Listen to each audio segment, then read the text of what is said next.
Alice Bell, I'm from Rock Paper Shotgun, and I'm joined today, very excitingly, by Chris Gardner, Hello. who is the narrative director at Fail Better Games. So join me, everyone, in welcoming Chris. So the name of the kind of session we're doing today is Making Stories at Their Heart. But I wanted to ask, to start by asking what a narrative director is, or at least what it is for you.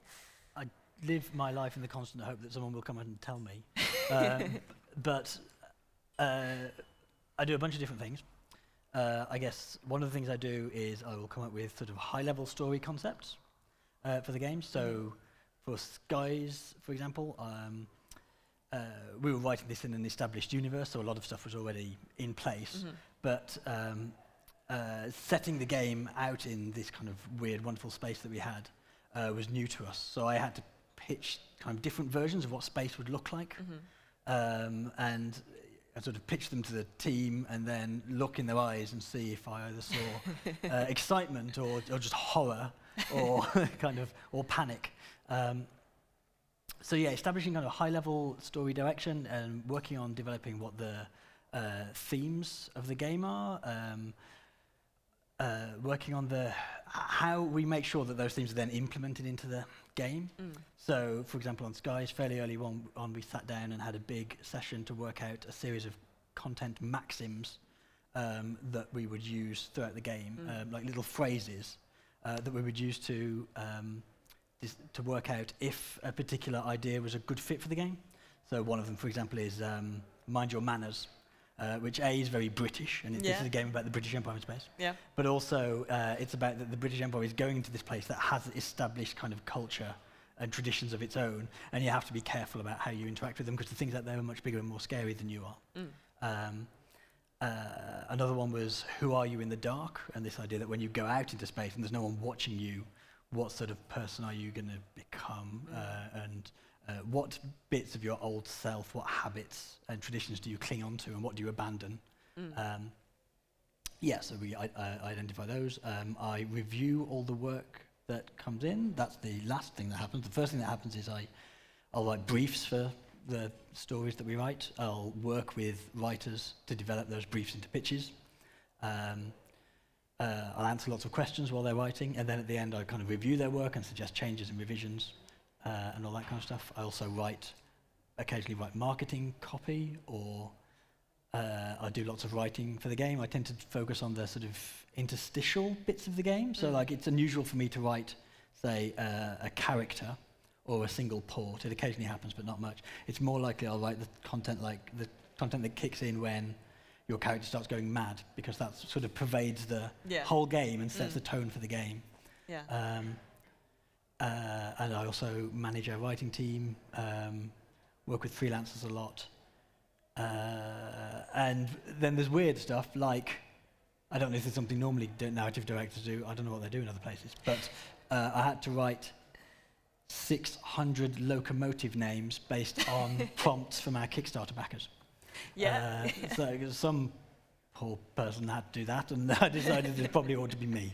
So, that kind of thing. That's very kind of you to say. Took that bullet. It was actually really good fun, because we got excellent prompts from people. Collaborating with Kickstarter backers is one of the joys of the job, I think. That's lovely. And so with something like Sunless Skies, which is, well, I mean, I know a lot of people in here probably already know what it is, but just how do you describe Sunless Skies?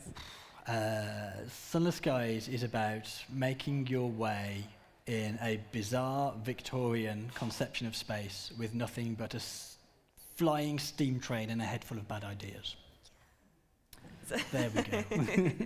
That's very good. You should be a writer. I never thought of that. So with Sunless Skies, and how many sort of broad kind of overarching ideas did you come up with before you crystallized to the kind of... We knew we wanted to do Sunless Skies as our next game.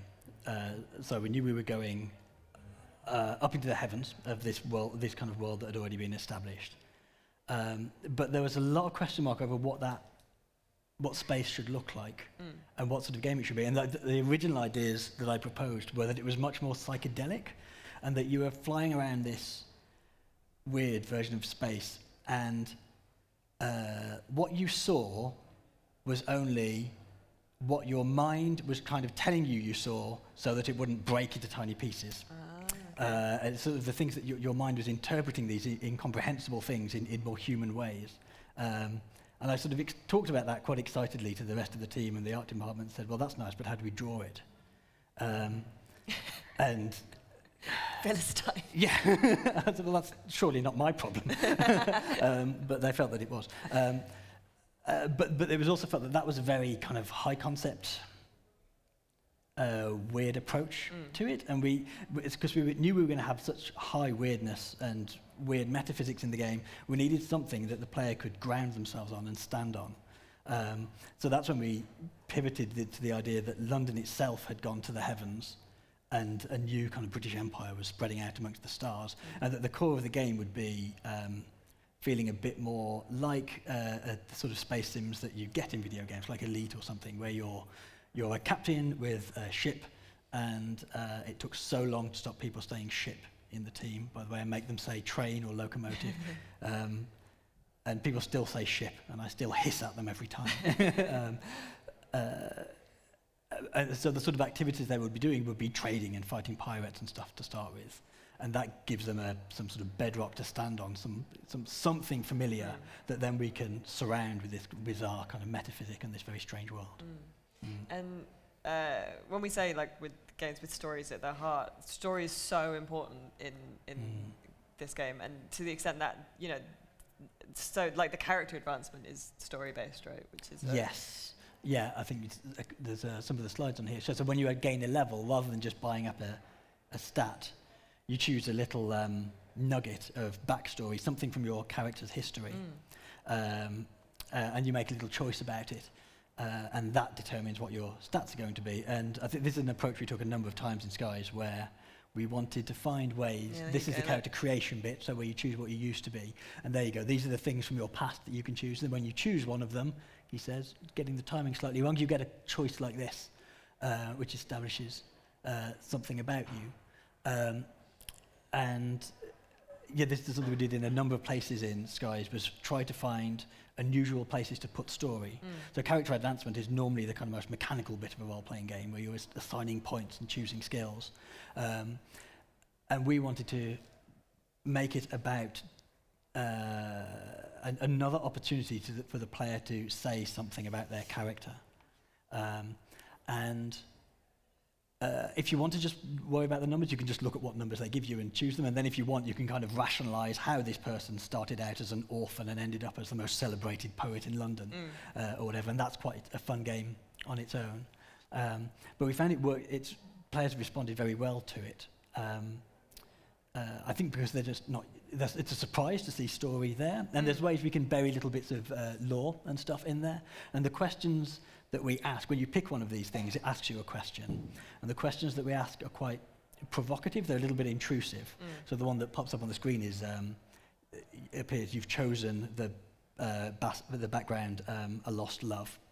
And then the two choices you have are about how much what the pain is like now. Is it still raw, or is it like a dull ache and kind of more melancholy? But we don't give you an option to say, I'm fine, thanks. It's behind me. You've got to choose one of those two things. And the trick is kind of sometimes making what you don't choose as important as what you choose, and making what you are not allowed to choose helps frame the decision you're making as well. And people have responded really well to that. But I think it's gone down really well, but I think it's still, we're still dabbling our toes in the pool of it. I feel there's a lot of places we could go with a system like that. And we're only really starting to explore it, I think. It's a really interesting way of doing character creation, because like it's so many games, in most games, if you create your character at the start, and then you have your fixed idea of what your character is. Yes, we wanted to spread that over. I think this is partly because I have this problem where every time I play a big computer role-playing game, I get 20 hours in and say, I wish I'd chosen a different class. I want to go back and redo everything. And this lets us kind of spread that question of who are you over your whole gameplay experience. And I think it's fun to then to have that freedom to say, to add something to your past, to treat it like flashbacks and say, oh, I didn't talk about this before, but I was raised by a wealthy family. And I've seen people do fun things like they've played the game with one captain. That captain has inevitably died horribly. So they've created a new captain, and they've immediately taken the lost love background and said, oh, that was the captain that died. And they use it to kind of make this little story about the whole lineage as well, which is really lovely to see. That's really cool. It's all kind of a lot of that stuff comes from tabletop role-playing, which there's a bunch of games that take a very narrative approach to character creation. Not like so many that do it at Level Up as well, but there are some that do it. There's I think a lot of good ideas in tabletop role-playing, especially the indie space that video games designers can steal. It's be inspired by. Be inspired by, yes. Also, I was thinking like the idea of stories being at the game's heart.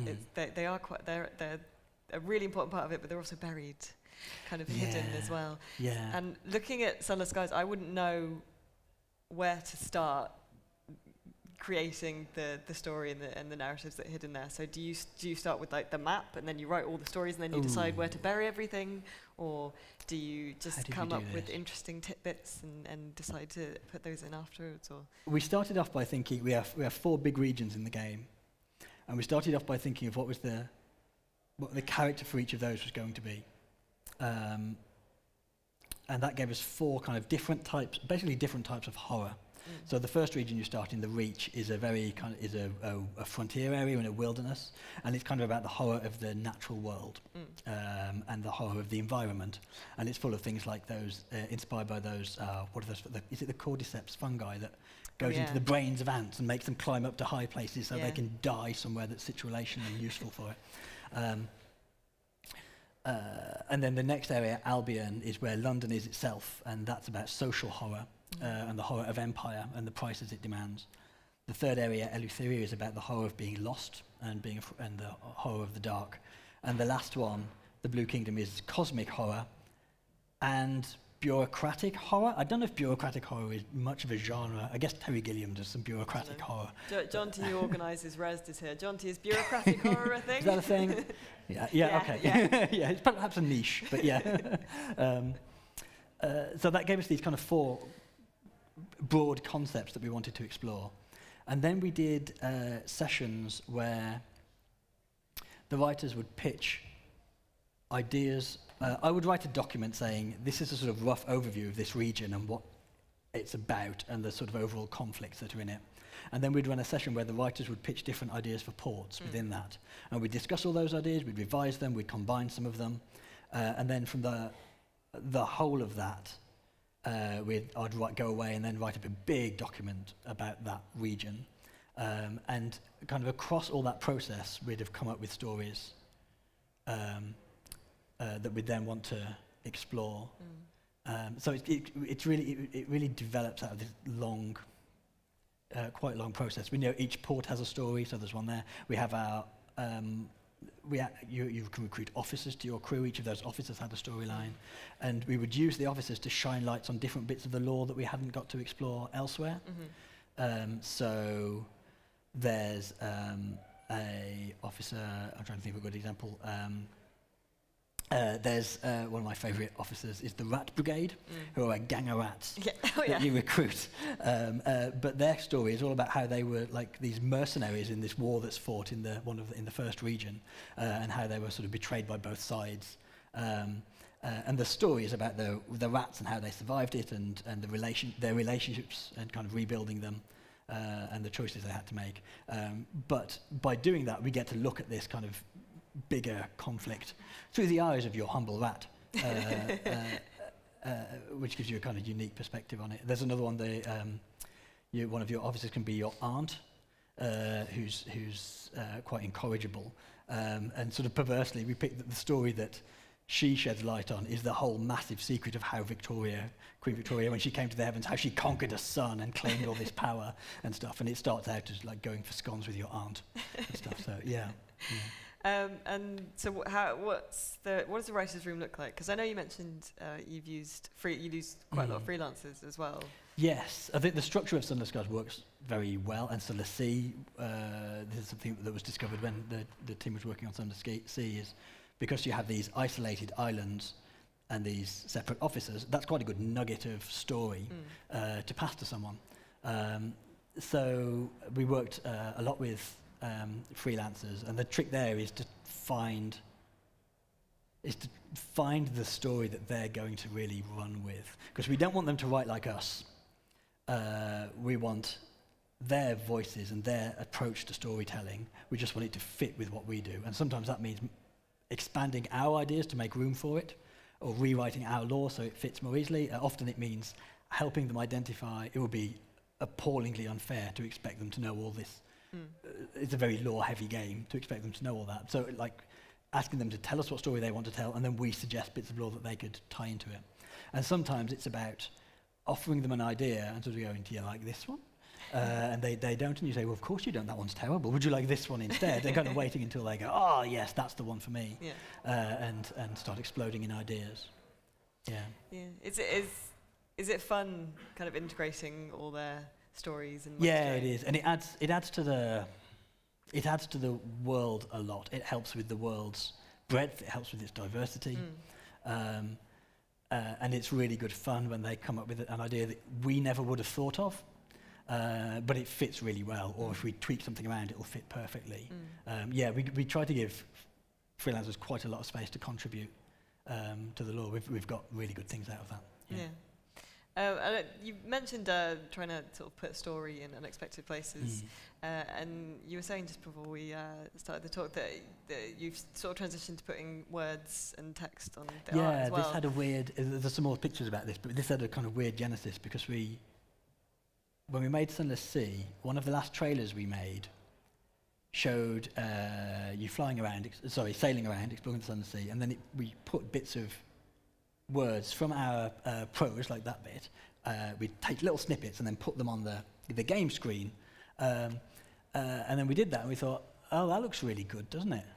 And then some people bought the game and then wrote to us and said, where's the words on the screen? That was really cool. Why isn't that in there?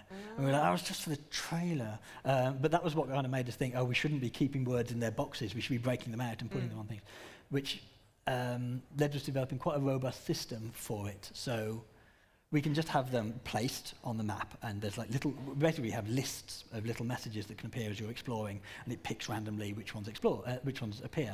And some of them will be, sometimes they're just like to draw the player's eye to a detail they might have missed. Sometimes it's a way to make the world feel more convincing, like we'll have your crew comment on something, or have your crew say, note that you're running low on supplies. For example, there's a line, if you've got your aunt on board, we can change stuff so it looks at who you've got on your locomotive. So if your aunt's on board and you run out of supplies, she'll come to you and very seriously explain that you understand this means no more scones, don't you?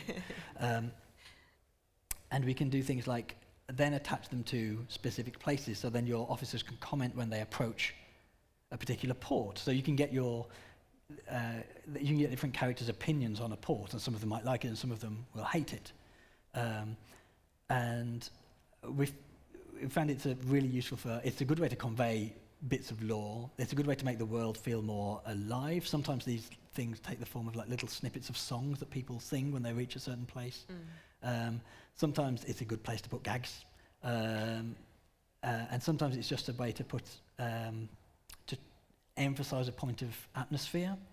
And sometimes it's good to put a warning on there, like you're more likely to, you hear the crawl of a scribe spinster, so people know that sort of enemy is likely to be encountered in this area. So yeah, we found it hugely versatile, and the problem is we want to do it all the time. And at some point you just have to stop. And there's a lot of conversation about how often they could appear, how long they should last for. At one point I think we put them in and we had them last for ages, so you could fly over this bit of space and this little description would appear, and then you'd go and do your business and you'd fly past and it'd still be there. It was like a more persistent landmark than some of the things you were encountering. So yeah, we ended up tweaking all that stuff a lot to find the right balance to it. Yeah. Out of interest, are you like a little law encyclopedia? Do you know, is it all? A bit. It's not all. It can't be all. It's not all in anyone's head, I think, anymore. We have this massive law document, and sometimes we hire interns to come and work at Fail Better. And one of the things we pay interns for is to go through everything we've written recently, add it to the law document. And I don't know whether that's like a cool job or like the worst job in the world. It is a cool job. I I hope bet it's a quite lot of cool. people in here think it's a cool job. Yeah, terrifying person in the front is nodding. Yeah, so that document's always kind of behind, but we try to encourage expertise in different subjects and our different writers.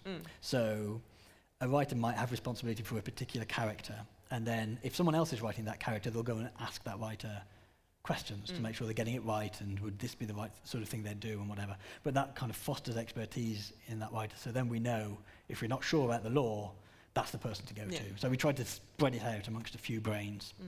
Yeah. I was talking to the devs at Inkle yesterday, and they were talking a lot about how the story for them arose a lot out of the kind of geography of their game.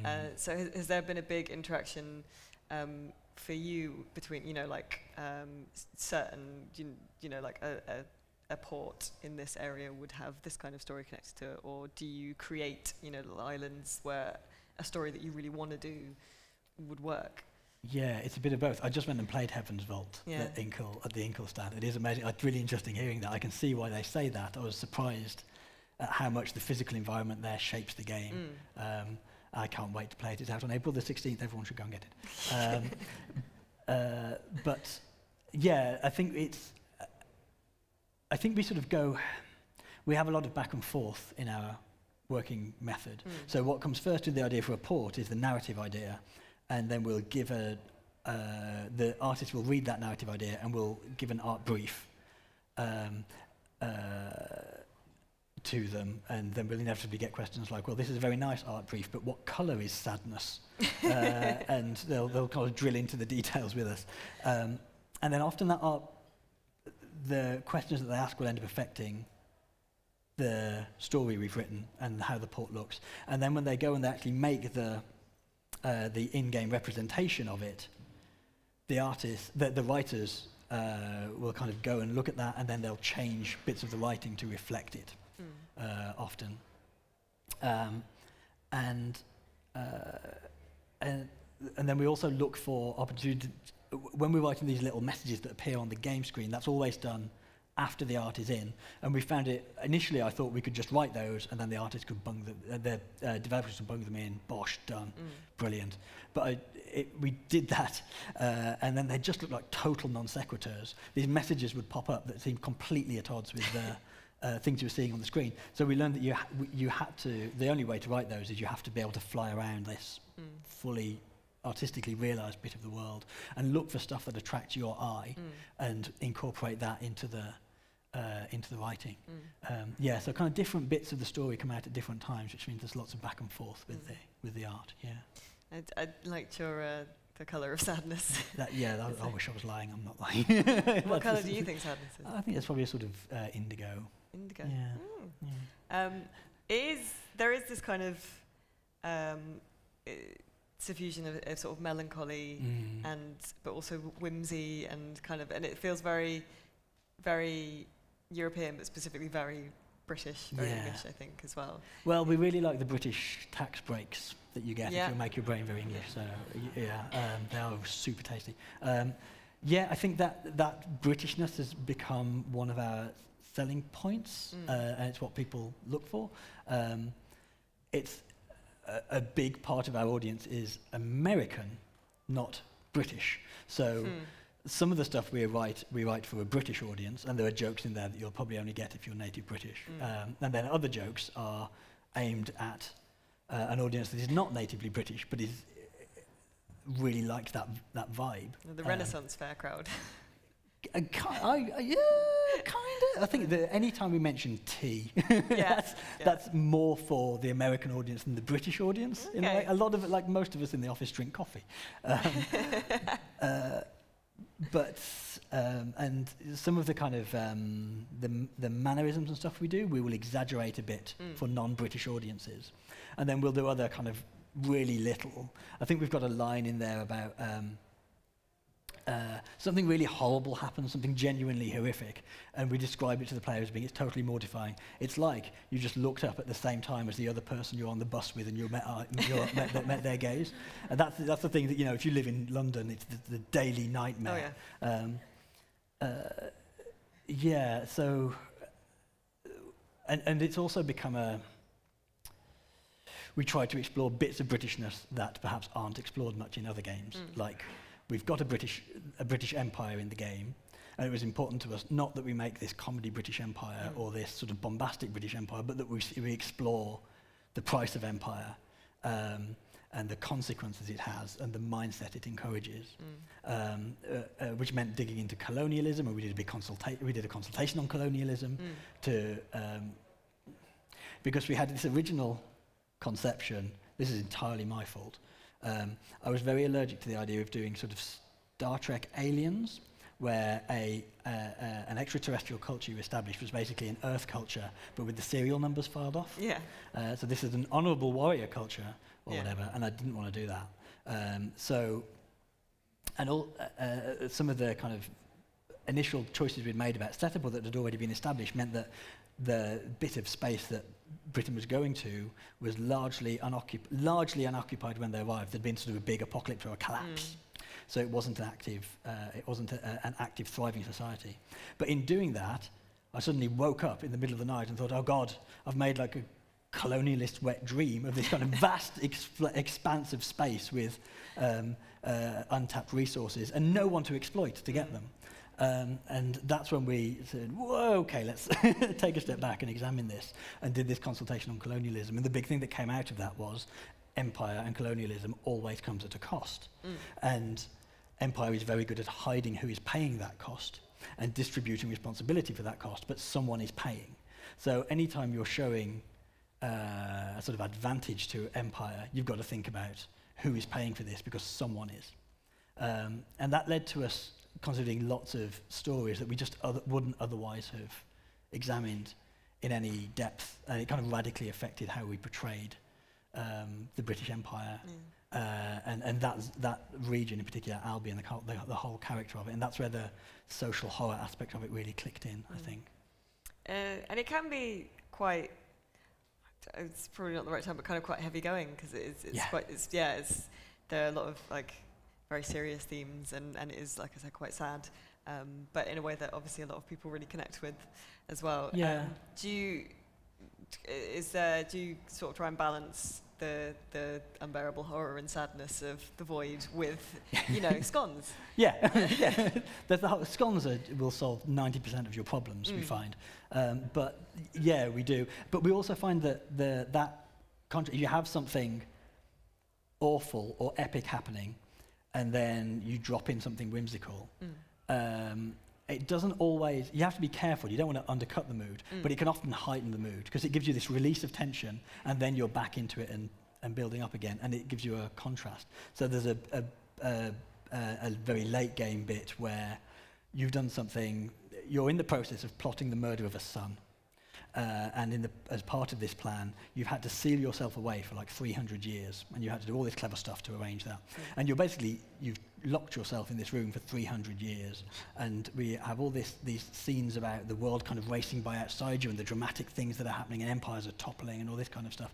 And then we contrast that by saying how you take up the oboe, because you'd bought an oboe in like a fit of whimsy before you'd committed yourself to this, and you take up the oboe, you practice the oboe, you break the oboe over your knee, you learn to repair oboes, and you master the oboe. And it appears in one of the most serious parts of the game, but it gives that it's been such a kind of, it's all been sort of epic tension, building and building and building, and then popping it doesn't undermine it. It gives it an extra spike and an extra frisson. So yeah, they really benefit each other. We often talk about in the office how what we are, our kind of magic happens at the intersection of horror and whimsy, and we're always looking for new places to find that. Well, I mean, lot of people here, so I'm sure there are a few people with burning questions to ask. Yeah. So if you do have a question, you throw your hand in the air, and the lovely John T will run over as fast as you can in a packed room. And do remember, like, if you don't ask a question, you may regret it. So. Someone has, thank God, already got their hand up. This is always the most terrifying moment of any interview. Hi. Yeah, I was curious as to if you had any advice for someone that focuses more on story. I think there's a kind of a natural balance you need to have between a game with gameplay mechanics and unique selling points. But if you just want to have, like, if you've got a really in-depth story, how do you make a game around that without it becoming too slow or too... I think a lot of story-based games you need a bit of an investment in. Yeah. Good examples like the Final Fantasy series, once people start playing them, they kind of play the next one. Yeah. But if you've kind of come out with a new story, a new game when it's very story-driven, how do you get that? How do you balance that? Yeah, it is really difficult, and it's there's no kind of magic answer to this. This is something that you struggle with in every game and every story, I think. Some stuff that we found has been useful is,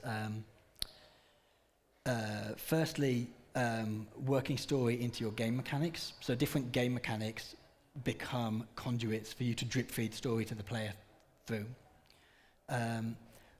One of our approaches is our story isn't, Summer Skies doesn't have a single story as in a series of events that ends in a single conclusion. The story of Summer Skies is about exploring a world, and then there are lots of stories within that. And your captain has a single story arc that they pursue, but your next captain might have a different one. And think about whether your story is, if it is a series of events, if it is about relationships between characters, or if it is the story of a place.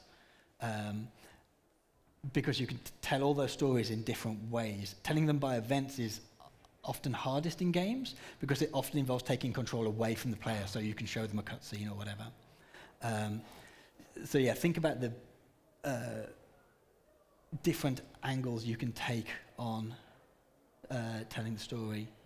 I had another thing, but it's gone from my head.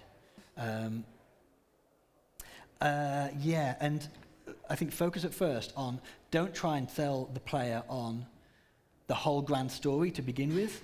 What you need to do to begin with is give the player something to stand on and intrigue them to find out more. And then let them start to explore and uncover the story. And put your story everywhere, wherever they're going, whatever choice they make, they should be finding bits of the story. And ideally it's different bits so they can piece it together in different ways. So finding ways to treat story like geography or as part of progress or something might be a way to help pace it out. I hope that's useful. Hiya. Hey. I've got kind of like a specific question more about like ending a smaller narrative. But when you introduce, like obviously with a story, like an ending needs to be somewhat surprising, but it also needs to be like a little bit foreshadowed. Yeah. Like there needs to be, some hints towards that.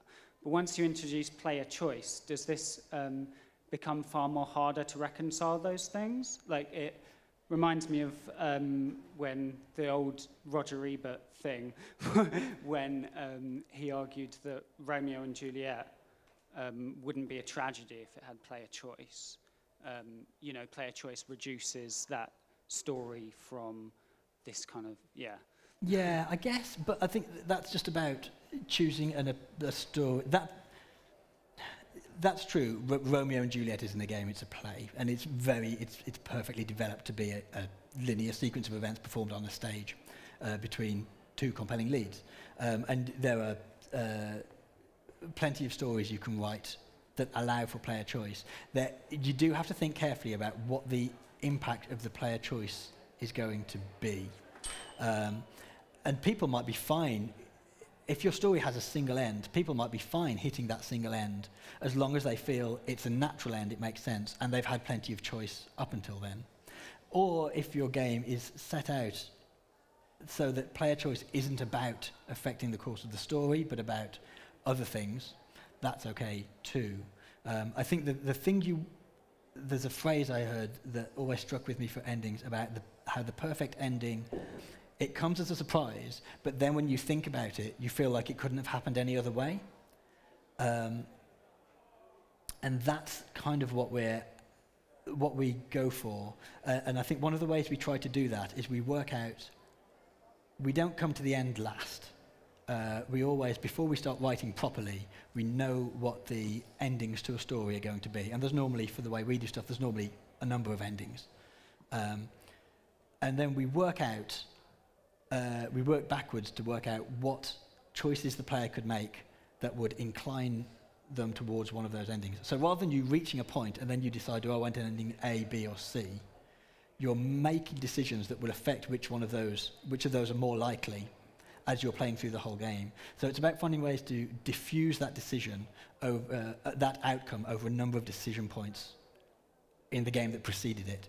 And players are very good about recognizing when you're doing that, especially if you've got some way in the game of saying, this is the telltale thing of Clementine will remember that, tells you that you've made a decision that the game has recognized. If the game tells you in some way, I know what you've done there, it doesn't have to say, and that means, therefore, this will happen. It just has to go, ah, okay. And then you feel the game has recognized your choice. Yeah, and if that choice is incremental, not singular, all your choices leading up to that final ending feel meaningful. So for one more question, if anyone has one. I think the person right at the back had their hand up. Which one? Before, yeah. So I'm like a bartender. They were there first. Hello. With narrative games, they appear in an awful lot of forms, but most of the time they can kind of boil down to being an evolution of the kind of choose your own adventure style, kind of like fighting fantasy style books and things like that. And most things come back, a story that you can influence the way they go. And there's various kind of different ways of kind of delivering narrative to people that you can do. So for kind of very narrative-focused games, generally kind of text seems to be a really powerful way of doing that. And there's obviously all the other games which do it in different ways, but when delivering narrative, they can be somewhat clumsier. So what I find really interesting is you guys had a very elegant way of delivering your creative vision, which is Fall in London, and then decided to go and deliver your vision in kind of other ways. And what my actual question is kind of what put you on that road where you said, we've got this way of kind of delivering all these different interesting stories, but we want to do it in different ways with kind of different mechanics, and kind of how did you kind of start on this road, and kind of how do you get like the ideas for the different ways you want players to actually interact with these worlds through more advanced mechanics? This is a bit of a difficult one for me to answer. I wasn't at Failbetter when Sunless Sea was made, which really set the template for this. But as I understand it, we had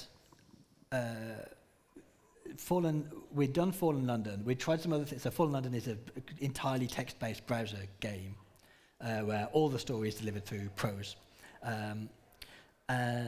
And we'd done some other smaller games that used the same approach. And I think basically people felt that we'd done as much of that as we could, and we wanted to try to do something else. And a lot of Sunless Sea was about trying to find how to balance that and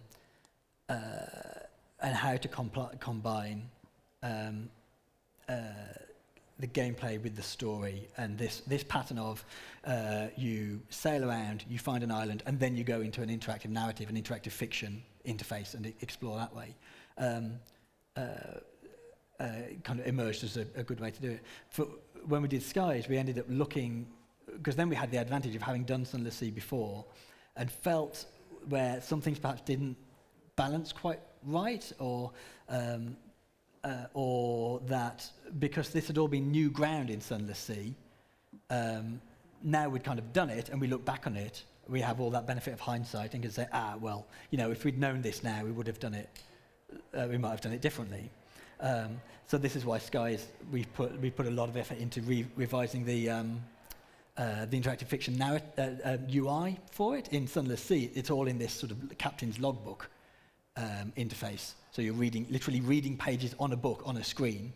And in Skies, we took a page out of Inkle's book, actually, who are exceptional at narrative UI and making games that are pleasant to read.